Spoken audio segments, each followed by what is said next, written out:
Welcome to Kenton Teaches. Enjoy the video. You'll begin by preparing the system so fixes don't fail. Start Windows Update and install any pending patches. This resolves many store issues automatically. Once done, sign into your Microsoft account so licensing and app sync are available.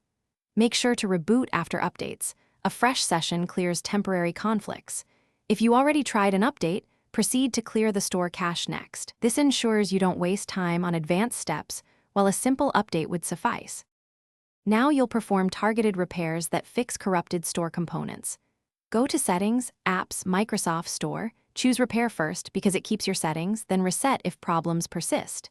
Next, run WS Reset, exe to clear the store cache. This often restores functionality without more invasive steps.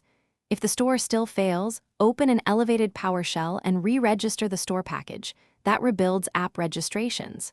After re-registering, sign out and back into your account to validate licenses and test app downloads.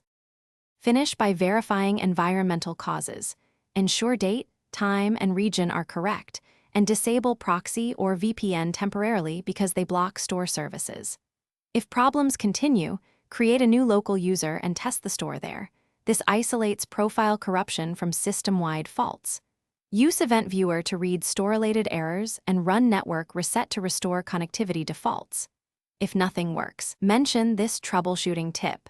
Create a restore point and consider an in-place Windows repair to preserve files while replacing system components. Thanks for watching. Please subscribe if this video was helpful.